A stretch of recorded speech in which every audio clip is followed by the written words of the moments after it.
Ah là là, l'Afrique en deuil, les Gabonais sont en deuil, quelle tristesse. Alors, ce joueur de foot qui s'appelle Harold Boupenza. Alors, un jeune de 29 ans, parce qu'il est né en 96. Alors, soit il avait 29 ans, ou soit il avait déjà 29 ans, mais en tout cas, c'est vraiment triste. Les gens pensent que soit il s'est jeté du 11e étage, donc soit il faisait la dépression et puis il en avait marre, parce qu'apparemment, il était oppressé par le peuple gabonais. J'ai pas trop compris l'histoire. Il y a une célébrité, une star du Gabon qui s'appelle Akinda, qui est sortie, qui était très en colère, qui a parlé de lui, qui a dit voilà que le peuple gabonais n'est pas gentil parce qu'ils sont un petit peuple. Enfin, franchement, c'est triste. Une chose est sûre, je vous fais écouter deux voices plutôt même, des personnes que j'ai retrouvées sur les réseaux sociaux. Un voice d'une personne qui pense que voilà, c'est pas réellement ce qu'on pense. Il sait pas déjà, parce que j'ai pas dit le mot, puisque mes lives sont, vous savez, enfin mes vidéos sont un peu signalées. Et il y a des mots que quand j'emploie sur mon blog en ce moment, ça passe pas. Et puis il y a un deuxième audio qui confirme réellement son décès. Et c'est vraiment triste parce que il est parti jusqu'en Chine jouer au foot.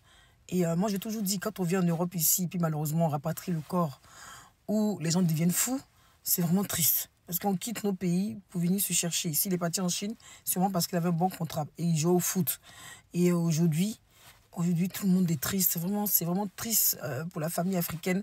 C'est triste pour le Gabonais. Nous sommes de tout cœur avec vous. Ce qui se passe là-bas, je pense que les Gabonais vont régler. Nous, ici, on vient vraiment dire nos condoléances les plus attristées à la famille, aux Gabonais. On va écouter ces deux voices et après, vous allez donner votre avis en commentaire, s'il vous plaît. Allez franchement soutenir le peuple gabonais qui est vraiment en deuil en ce moment, la famille. Alors, on écoute le premier voice. Effectivement, Aaron est parti. Les gars, le jeune Aaron est parti. On est sous le choc. Alex est sous le choc. Ils sont tous en train de pleurer là-bas. Et moi ici aussi. On ne sait pas comment il a fait pour chuter d'un étage. On se demande. On ne sait pas ce qui s'est passé, les gars. C'est fort, c'est difficile. Comment... C'est triste vraiment. Et du coup, je vous fais écouter le deuxième voice qui pense que réellement, il ne s'est pas jeté et qu'il y a autre chose derrière tout ça. Je vais vous laisser écouter. Après, je vous fais écouter aussi une partie du live de Créole qui vraiment n'est pas contente du peuple gabonais. On écoute d'abord ceci. Émilie, qui n'est d'autre que sa petite sœur.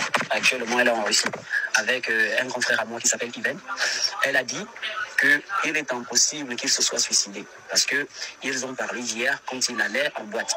D'accord? Donc c'est complètement impossible qu'il se soit suicidé. Par contre, il est fort probable qu'on l'ait assassiné, tout simplement parce qu'elle dit, il y a environ une semaine, quand ils avaient parlé, il était très fâché et remonté. Il disait que voilà, ceux avec qui ils sont là, il est là-bas, c'est-à-dire dans le club, voilà l'envie. Premièrement à cause du salaire, deuxièmement le fait qu'il soit beaucoup privilégié pour les entraîneurs, voilà, qu'il soit meilleur que les Chinois. Voilà, il y a en fait beaucoup de choses en interne. Donc ça, c'est après avoir fait la belle vidéo avec lui, il y a une semaine, il a raconté tout ça. Donc on peut dire même qu'il était déjà détesté là où il était. Surtout si l'on parle d'un principe selon lequel Aaron Boupenza, c'était dans son club chinois 7 milliards de francs CFA de paye, c'est-à-dire son salaire. Donc il pesait largement pour eux. Et ces différents soucis là-bas vraiment, avec plusieurs choses cumulées, laissent à croire qu'on l'a assassiné. Et jusqu'à présent, les autorités chinoises eux-mêmes n'ont donné aucune information là-dessus. Donc il faut éviter la propagande de fausses informations et à raconter ce qui ne s'y est pas. Donc du coup, comme j'ai dit, je vous fais écouter du coup Créole qui se plaint du peuple gabonais. On va écouter juste un petit extrait.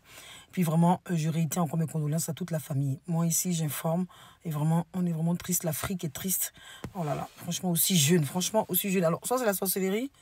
Alors, soit c'est vraiment, comme on dit, ils l'ont vraiment poussé. On ne sait pas. Là, les enquêtes sont en cours, donc on ne peut pas trop en parler. Je vous laisse écouter Créole. Même pas 30 ans.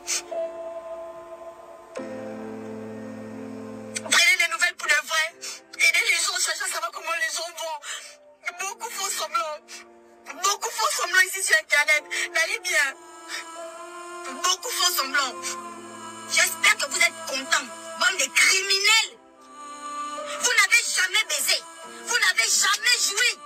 Vous êtes nés de l'opération du Saint-Esprit. Bon, je vais pousser parce qu'elle va très fort. Créole, on la connaît.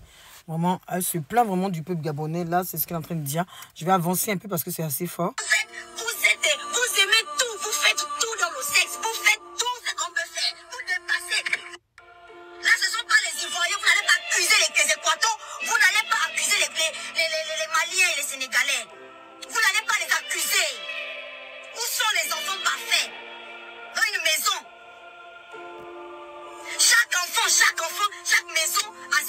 désordonné. Pour vous, au Gabon, là, vous prenez, vous jetez. Voilà. À la fleur de l'âge. Ah, vraiment. Vraiment, c'est triste, c'est triste. Je ne sais pas ce que vous en pensez, on se retrouve en commentaire. Ici, c'est le gossip, c'est le beurre angélique. Encore mes condoléances à toute la famille.